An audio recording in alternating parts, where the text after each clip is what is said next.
You know, an animal is the only thing on earth that loves you more than it loves itself. I'm Michelle Ray Smith, and welcome back to Press Paws, your daily dose of animal appreciation. On today's episode, you'll see a racehorse who does his best work on a canvas, a bionic dog, and a great music video about our senior friends. The Hawaiian name Naki'o means to overcome an obstacle, and our first story is about an amazing dog who has become an inspiration to everyone.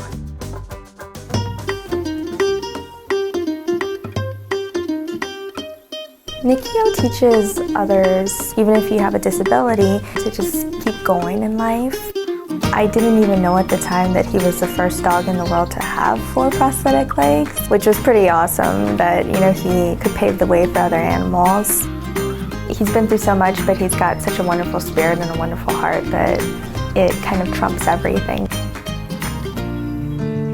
When Naki'o was a puppy, him and his littermates were left in a foreclosed home in Nebraska, and it was during the winter, and Naki'o was the only one that was found frozen to a puddle.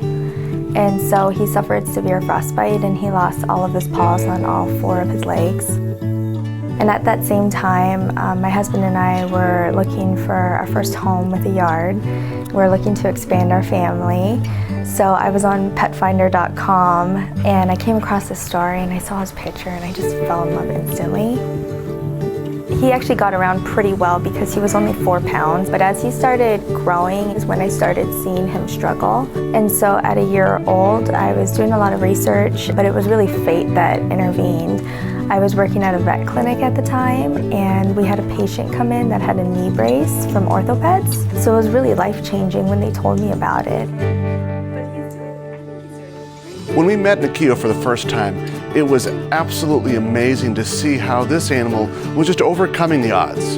He was very fun-loving, he was excited to be out and about. So we were really working on a solution that, through prosthetics, could restore him back to these desires that he has as a fun-loving puppy. I didn't know at the time he was going to need 4 prosthetic legs. I thought that left hind limb that was the shortest would be the one we needed. So we fundraised for that leg, and OrthoPets was so kind to actually donate the other 3 legs to him, and it was just life-changing from there. Naki'o has really changed my life, and he's given me a new passion to help disabled animals. And so I decided to start Naki'o's Underdog Rescue, and we help animals from around the world with different disabilities. We rescue them. We provide medical and any mobility devices that they may need, and then we find them loving homes. It also led me to writing my first children's book called Stubby and His Magic Boots. It teaches children about compassion and unconditional love, and just to accept everybody for who they are, disabled or not. The beauty of Naki'o is that he shows us this thrive for life, this desire to just get out and play, and not perceive the limitations that exist. Naki'o has taught me to live life to the fullest, and that, even if they're disabled, I still love life. So we could almost tie it in and say, despite the mess that we live in, we're ready just to move forward with excitement and enthusiasm. On those rare days when I just don't feel like getting out of bed, I think of Naki'o and I am up and out the door. Naki'o could have easily been forgotten, but thanks to love and compassion, his story is unforgettable. Now let's visit an incredible place full of unforgettable animals, named appropriately enough, the Forget-Me-Not Farm. My name is Odessa Gunn, and I'm a former pro bike racer, and now I'm an animal rights advocate. My mission in life is to help animals. I feel like that's what I was put here to do.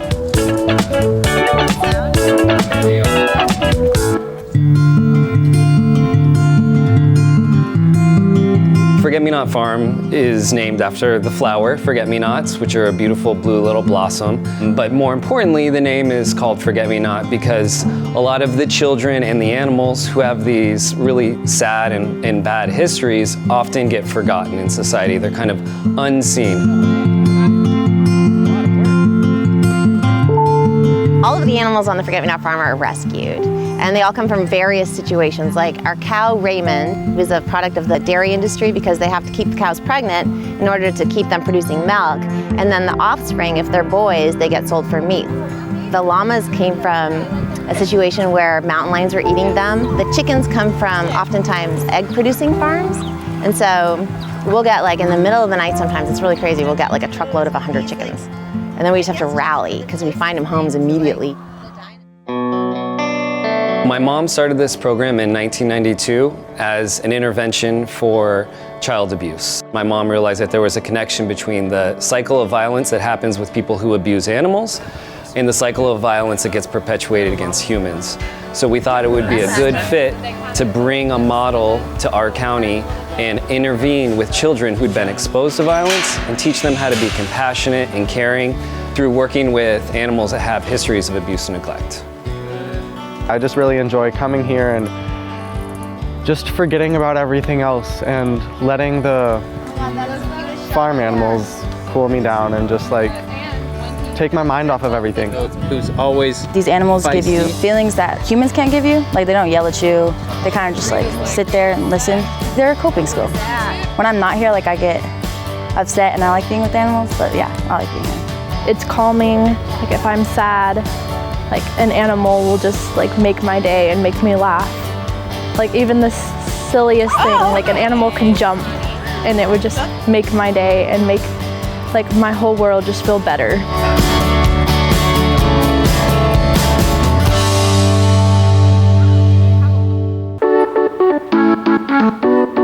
I believe compassion is indeed something that needs to be taught. So although we're working with 500 to 800 kids a year here at the farm, you can do that as well. If you have any kind of influence over any child, just lead by example, show compassion to animals, to all living creatures. That's one of the biggest rules at the farm, is when they get here, you have to have respect for all living and non-living creatures. Even the bugs. We love the bugs.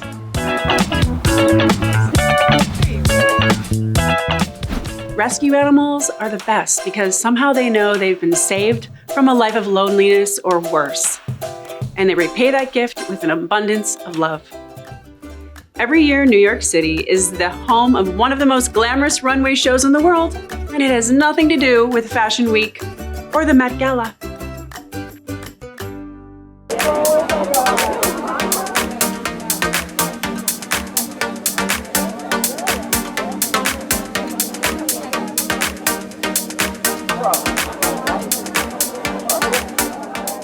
My name is Nieves and I am a certified pet fashion designer. I started designing for dogs when I got my first Chihuahua around 2002. I had Chihuahuas when I was growing up in Puerto Rico, but so I didn't have the same passion or interest, you know. I did like the breed, always, but I wasn't as involved as now. By 2001, my husband was going to Iraq, and he didn't want me to be worried about his traveling, so where he was going, so he got me a Chihuahua. And since then, I became the organizer for the New York City Chihuahua meetup. Today, we have over 1,000 members. We advocate for Chihuahua rescues. We've done hundreds and hundreds of rescues throughout the years. We never charge a penny for the people that adopt our dogs. But the group helps sustain the animals that we put under our umbrella. They pay for their medical care, for the spay, whatever it is that is needed. And when they are ready, then we place them in a home for free.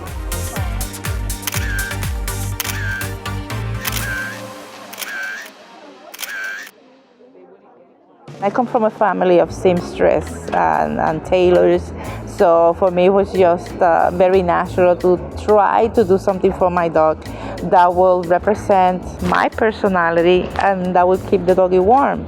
And that's 15 years ago. I started working on TV shows, dressing up animals for different projects. I started dressing my own dog, and then people started asking me to dress their dogs. I did the Oscars, a replica of the Oscars in 2005, and that got attention worldwide.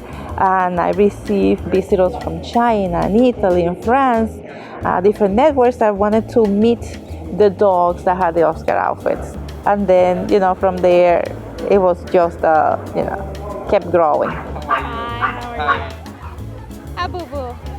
People locally are wanting to have these shows because it's a tool that we use to create attention and use that for animal awareness. So it's fun, people have fun with their animals, they play dress up, but at the same token, we get to help animals in need. And I love going to the communities because these are the people that are putting their sleeves up and doing the hard work. So I love meeting them and providing them with something that I know is going to help them locally for the rescue animals. I work with many groups in New York City. Since 2004, we created the New Yorker Fashion Show as an event to benefit different different rescue groups in the city. For the last 6 years, we decided to go with the Majors Alliance for New York City Animals because they have 150 groups under their umbrella. So when we help them, we're not helping just one group with 20 dogs, we're helping 150 groups with, let's say, 20 dogs. So you can imagine the reach that we can work with.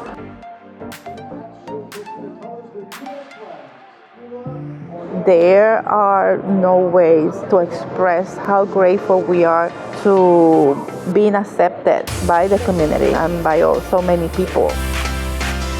We're here to stay. We're celebrating 15 years. And like I said, my first show, we have 10 people and now has grown and, I'm so happy. Animals for me is part of my balanced world. And I need to know that they are okay. I choose to be the voice that they don't have. I choose to be active for them and advocate and help on my own way. I love working the red carpet and asking every fabulous pup who they're wearing. Horses love to get brushed, but we know a retired thoroughbred who knows how to use one. Let's meet Metro, the painting horse.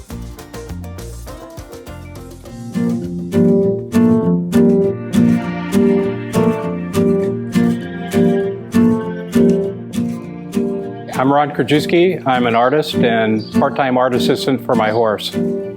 I got the idea for painting with Metro, I think, the first day we brought him home from the track. Metro is one who likes to be the center of attention. If you're not paying attention to him, he's going to put his head outside his stall and throw it up and down one of those big floor-to-ceiling head bobs. The artist in me said, hey, if I could ever teach that horse to hold a paintbrush in his mouth, he would probably be able to paint something with it. Metro was born and bred in New York. He ran the New York circuit, Belmont and Saratoga. He ran 28 times, won 8 of those times, and just shy of $300,000 in purses. His knees got the best of him. He's always had bad knees. He had 2 knee surgeries, and he ended up running his last 2 years with bone chips in his knees, and eventually had to be retired just because he couldn't run anymore. We ended up taking him off the track and giving him a home. He was given 2 years left to live because his knees were locking up. The bone was closing the gaps in his knees, and it was just a matter of time where he wouldn't be able to flex them anymore. It was sad. I mean, I enjoyed riding Metro. I got lucky enough that I was able to canter him a couple times in the arena before his knees got too bad. And it was really sad because Metro really enjoys the trails. Our vet found an experimental treatment with a drug that she imported, and we started doing that, and then we started seeing on the x-rays that it was working. After that second painting, and I saw how good a painting we could produce, kind of like flashed on me that maybe we can make a few bucks selling these paintings.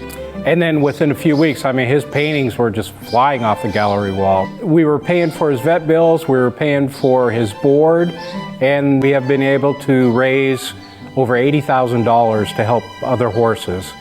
We've sold about 82, shipped them to 48 states. Yeah, he's our best-selling artist. Has been since the day he came in. He's just awesome.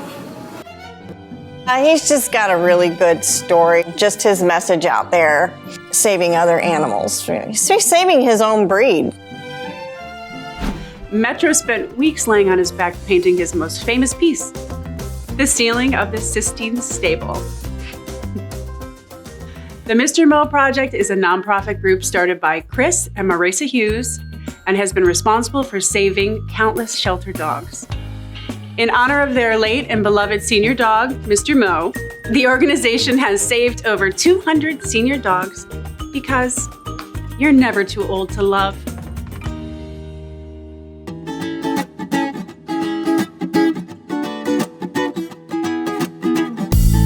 I might not get up as fast anymore, but I'll always be waiting by the front door. And I'm so excited when you come home. Oh, I know you'll help me find my bone. And my legs are too tired to walk, so can we just hang out here and talk? Scratches, belly rubs, never too old to love. Never too old to love.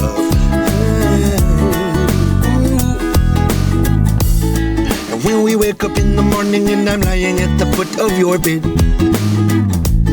make sure before anything you lean over and you bet on my head.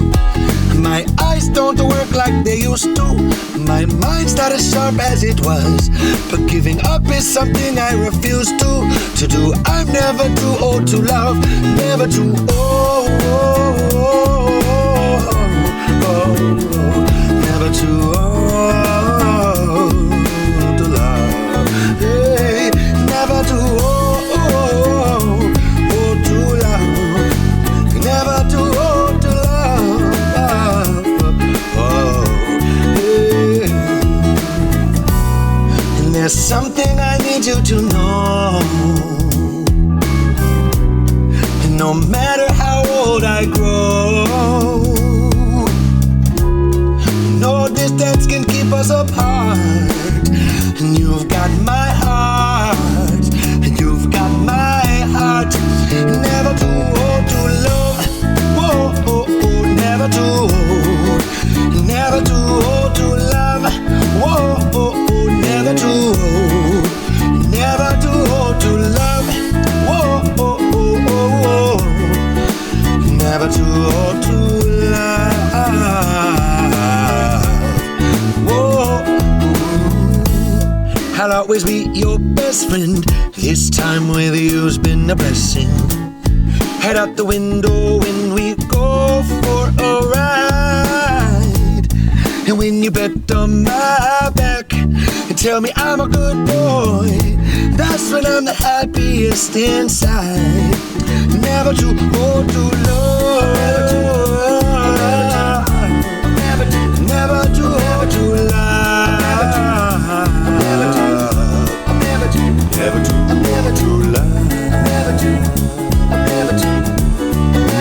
Never too old to love.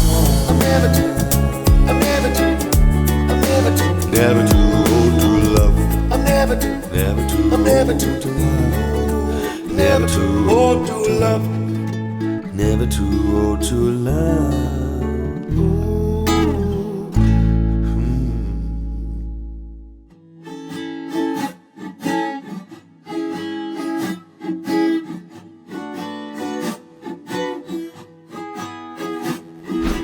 A special thanks to the duo of Dan Tillery and David T for that awesome song.